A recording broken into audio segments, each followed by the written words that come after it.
नमस्कार दोस्तों, आज हम बात करेंगे ज्वालामुखी की। ज्वालामुखी, जिसे हम इंग्लिश में वोल्केनो कहते हैं। आज हम जानेंगे ज्वालामुखी के उद्गार के कारण, उसके प्रकार और ज्वालामुखी के क्षेत्र। तो आइए शुरू करते हैं और ज्वालामुखी की संपूर्ण जानकारी प्राप्त करते हैं। ज्वालामुखी, जैसा कि शब्द से ही स्पष्ट है, आग का मुख। ज्वालामुखी एक प्राकृतिक प्रक्रिया है जिसमें भूगर्भ की आंतरिक शक्ति के कारण भूतल के टूटने से लेकर गर्म एवं तरल मैग्मा, गैसीय शैलखंड तथा ज्वालामुखी शंकु निर्माण तक की समस्त क्रियाएं सम्मिलित की जाती हैं। ज्वालामुखी क्रिया का अर्थ उस विनाशकारी घटना से है जिससे भूगर्भ से गर्म गैसीय लावा, धुआं, राख, ठोस पिंड आदि भयंकर गर्जना के साथ भूपटल पर प्रकट होते हैं। त्रिवार्था महोदय के अनुसार ये सभी प्रक्रियाएं, जिनमें पिघली हुई शैलें पृथ्वी की गहराई से भूपटल के बाहर निकलती हैं, ज्वालामुखी कहलाती हैं। वास्तव में ज्वालामुखी पृथ्वी की एक भयंकर घटना है। उद्गार से पहले ज्वालामुखी छिद्र से निकलने वाले धुएं, राख, जल वाष्प तथा गैसों के बादल से संपूर्ण पर्यावरण ढक जाता है। सूर्य का प्रकाश मंद हो जाता है और भूकंप सा महसूस होता है। फिर कुछ समय के बाद तीव्र गर्जना के साथ शैलखंड एवं पिघले हुए पदार्थ, मैग्मा आदि धरातल पर प्रकट हो जाते हैं। प्रज्वलित गैसें आग की लपटों जैसी दिखाई देती हैं। यही कारण है कि प्रकृति के इस भयंकर रूप को मनुष्य दैवी आपदा या प्राकृतिक प्रकोप मानकर इसकी पूजा करता आया है। ज्वालामुखी को समझने के लिए हमें इसकी संरचना को समझना होगा। तो ज्वालामुखी भूपटल पर एक गहरा छिद्र या दरार है जिससे होकर भूगर्भ की गर्म गैसें, तरल लावा या मैग्मा, ठोस शिलाखंड आदि पदार्थ भूगर्भ के बाहर निकलते हैं। इस छिद्र या विवर को क्रेटर कहते हैं। इसका आकार कीप की तरह होता है। इस कीप का संबंध एक पाइप या नलिका के द्वारा भूगर्भ से होता है, जहां लावा या मैग्मा का भंडार होता है। कभी कभी इस क्रेटर की आकृति बहुत विशाल होती है, जिसे कुंड या कालडेरा कहते हैं। इस छिद्र से लावा बाहर निकलकर छिद्र के चारों ओर एक ठोस शंकु के आकार में जम जाता है, जो एक पर्वत की तरह दिखाई देता है। आइए अब जानते हैं ज्वालामुखी उद्गार के कारण। ज्वालामुखी उद्गार के अनेक कारण हैं। पहला है रेडियो सक्रिय तत्वों द्वारा भूगर्भ में तापमान की वृद्धि। तो रेडियो सक्रिय पदार्थ पृथ्वी की आंतरिक भाग के तापमान में वृद्धि करते हैं। तापमान में अत्यधिक वृद्धि के कारण शैलें पिघल जाती हैं। ज्वालामुखी का उद्गार भूगर्भ के उन क्षेत्रों से होता है जहां शैलें तरल रूप में पाई जाती हैं, क्योंकि उद्गार के समय तरल मैग्मा ही निकलता है। दूसरा कारण है भूगर्भ में गैसों की उत्पत्ति। महाद्वीपों और महासागरों के संधि स्थल प्रायः निर्बल क्षेत्र होते हैं, जिनसे होकर जल भूगर्भ के तप्त भागों में पहुंच जाता है। वहां पहुंचकर यह वाष्प या गैस में बदल जाता है। वाष्प की यह मात्रा संगठित होकर जब बहुत शक्तिशाली हो जाती है तो भूपटल के कमजोर भागों को तोड़ देती है और वाष्प या गैस बाहर निकलने लगती है और इसी के साथ तरल मैग्मा भी बाहर निकलने लगता है। तीसरा कारण है भूप्लेटों का खिसकना। ज्वालामुखी उद्गार का आधुनिक कारण भूप्लेटों का खिसकना है। आधुनिक भूवैज्ञानिकों के अनुसार भूगर्भ में पिघले मैग्मा की ऊपर आती हुई संवहन धाराएं भूप्लेटों को धक्के देकर इधर उधर खिसकाती हैं और इसी के साथ गर्म व तरल मैग्मा धरातल पर पहुंचकर ज्वालामुखी क्रिया को जन्म देता है। चौथा पॉइंट है मैग्मा की उत्पत्ति।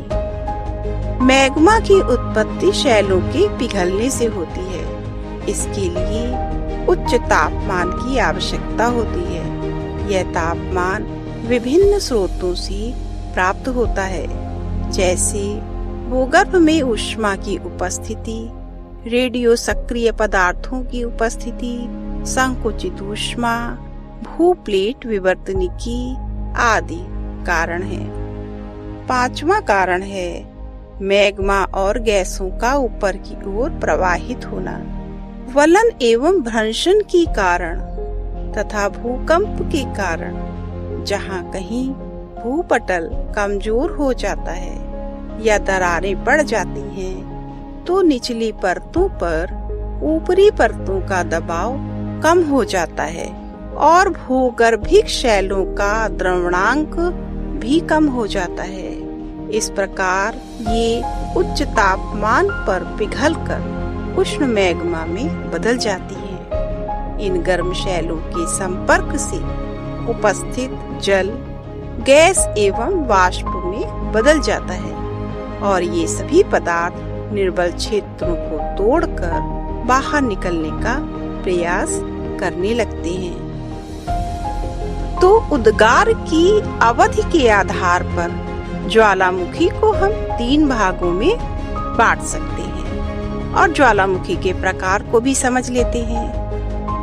तो पहला ज्वालामुखी का प्रकार है सक्रिय या जागृत ज्वालामुखी।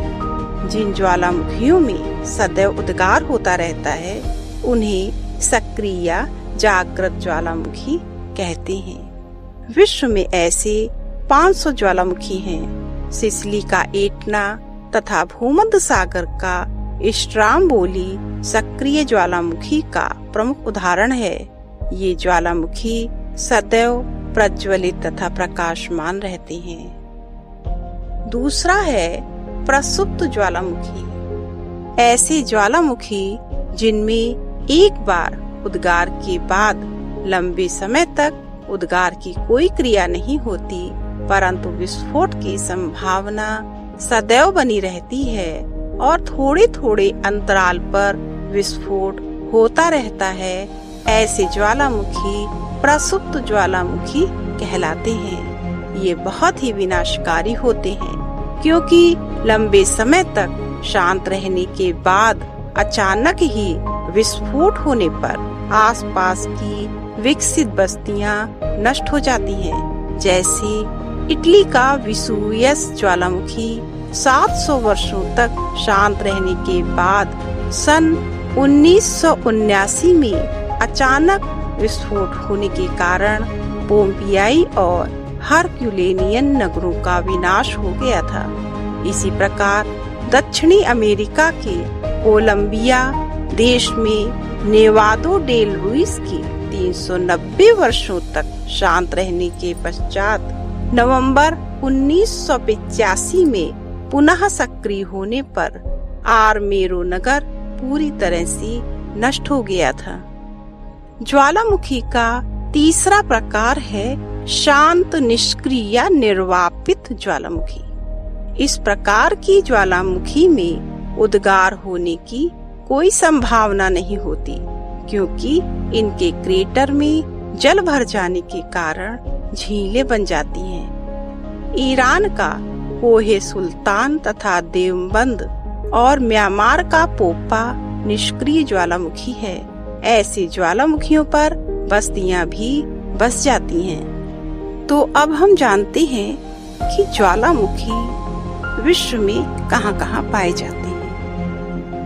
अधिकांश ज्वालामुखी धरातल के निर्बल क्षेत्रों में पाए जाते हैं। विश्व में ज्वालामुखियों का वितरण पेटियों के रूप में पाया जाता है। पहली पेटी है परिप्रशांत महासागरीय पेटी।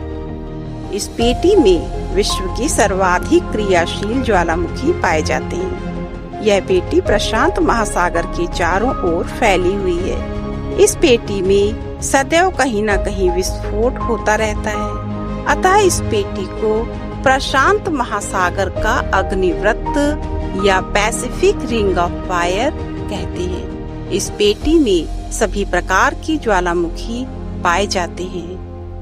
यह पेटी एशिया महाद्वीप के पूर्व में कमचटका प्रायद्वीप से आरंभ होकर जापान, ताइवान, फिलीपींस, इंडोनेशिया और एल्यूशियन द्वीपों से होती हुई उत्तरी अमेरिका के अलास्का प्रायद्वीप तक फैली है। इसकी दूसरी शाखा इंडोनेशिया से होती हुई अंटार्कटिका महाद्वीप के निकट और न्यूजीलैंड, सोलोमन द्वीप तथा न्यूगिनी तट से होती हुई फिलीपींस द्वीपों में मिल जाती है। विश्व के 88% ज्वालामुखी यहीं पर स्थित है। विश्व का सर्वोच्च ज्वालामुखी कोटोपैक्सी और जापान का फ्यूजियामा ज्वालामुखी यहीं पर स्थित है। दूसरी है मध्य महाद्वीपीय पेटी। इस पेटी का विस्तार आइसलैंड में हेलका पर्वत से शुरू होकर स्कॉटलैंड होते हुए अफ्रीका के कैमरून पर्वत तक है। कनारी द्वीप पर यह पेटी पूर्व पश्चिम 2 भागों में बट गई है। इसकी पूर्वी शाखा के अंतर्गत Spain, Italy, Sicily, Turkey, Caucasus, Armenia, Iran, Afghanistan, Pakistan, Bharat, Myanmar, Malaysia आदि देश आते हैं। पश्चिमी शाखा में जॉर्डन की रिफ्ट घाटी, लाल सागर एवं अफ्रीका की भ्रंश घाटी तथा मेडागास्कर आते हैं। यहाँ का विश्व प्रसिद्ध स्ट्राम्बोली, विसुवियस, एटना, एलबुर्ज आदि ज्वालामुखी स्थित हैं। तीसरी है अंध महासागरीय तटीय पेटी। इसमें विश्व के 10% सक्रिय ज्वालामुखी पाए जाते हैं। उत्तर में यह पेटी आर्कटिक महासागर की स्पिट्सबर्जन से आरंभ होकर दक्षिण की ओर जॉन माथीन, आइसलैंड, अजोर्स, सेंट पाल रॉक, सेंट हेलेना तथा बुवेट द्वीप तक है। मध्य में यह पेटी पश्चिम द्वीप समूह से कनारी द्वीप तक फैली हुई है। चौथा है अन्य क्षेत्र। हिंद महासागर तथा अंटार्कटिका महाद्वीप के चारों ओर स्थित द्वीपों पर बिखरे हुए ज्वालामुखी पाए जाते हैं। हिंद महासागर में शांत ज्वालामुखी है तथा अंटार्कटिक क्षेत्र में एरेबस एवं टेरर प्रमुख सक्रिय ज्वालामुखी है। भारत का एकमात्र सक्रिय ज्वालामुखी बैरन द्वीप है, जो अंडमान निकोबार की राजधानी पोर्ट ब्लेयर से लगभग 138 किलोमीटर उत्तर पूर्व में बंगाल की खाड़ी में स्थित है। इसमें 2005 में विस्फोट हुआ था। तब से अब तक इससे लावा निकल रहा है। संक्षेप में हम ये कह सकते हैं कि ज्वालामुखी क्रिया एक महत्वपूर्ण प्राकृतिक घटना है, जो मानव को लाभ एवं हानि दोनों प्रदान करती है। ज्वालामुखी विस्फोट का बड़ा ही भीषण और हृदय विदारक दृश्य होता है। चारों ओर मानव, पशु और पक्षियों का चीत्कार सुनाई देता है। विषैली गैसों से पूरा वायुमंडल ढक जाता है, पर्यावरण प्रदूषित हो जाता है और अपार धनजन की हानि होती है। तो आज की वीडियो में बस इतना ही। यदि वीडियो पसंद आया हो तो लाइक करें, शेयर करें और सब्सक्राइब करें। धन्यवाद।